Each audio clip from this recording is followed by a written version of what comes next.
Velkommen til min utstilling. Utstillingen består av 8 malerier. Hvert av maleriene har sin egen tekst eller en ekfrase som en etterdialog etter bildene er malt. Og det bildet her, allegori, lyder sånn.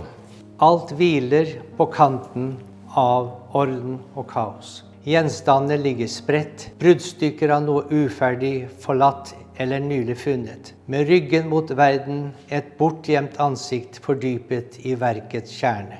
Rosa mønster tegner kart til ukjente verdener.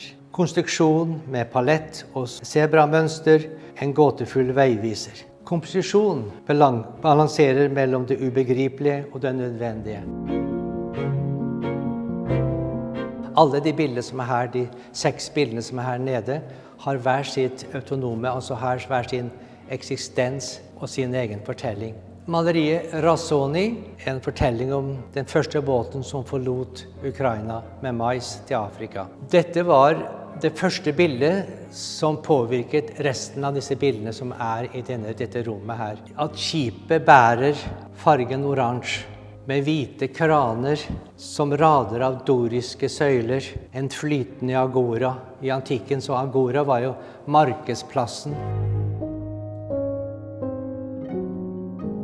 Dette bildet her, broen, som også er Korts, den første broen som ble bombet i Krim i 2014, som har fått en ny forvandling, sånn at den er ikke den virkelige broen, men den er den imaginære broen. Så mange av de bildene her har jeg sett og bringt inn til mitt atelier.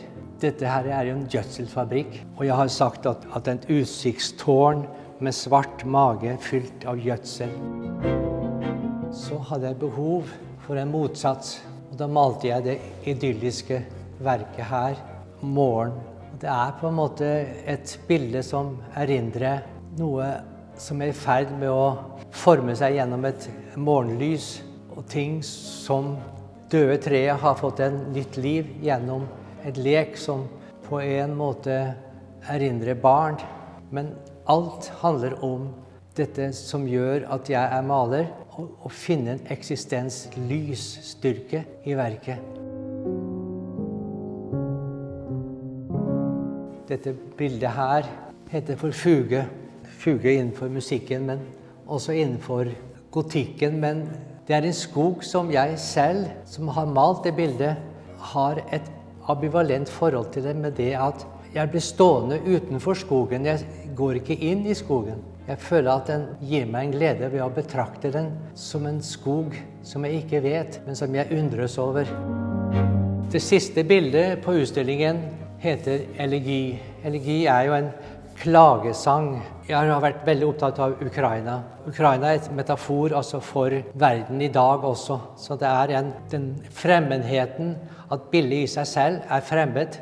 Og den formen er jo en form satt i historien fra det første radarene ble til. Mens denne konstruksjonen her som er her, den sto helt alene i begynnelsen av verket. Og så ble den fylt med den magiske formen som henter fremmede historier fra hva foregår i kosmos, i verden rundt oss. Så jeg ser bildet som en veldig konfronterende, men også den ladete sorgespillet, eller den elegiet som jeg føler i dag. Så elegi representerer dette spillet mellom noe som er umiddelbar vakkert, men umiddelbar urolig. Så egentlig så ved å bruke frasene mine med i denne utstillingen i Håken nå, så har jeg på en måte løftet meg inn i en behov for, når man står overfor et verk, så er det hvilke ord kommer ut av verket. Det kan være fysisk med fargen, fysisk med formen, men også hvis man skal si, ok, finn det ene ordet for det bildet,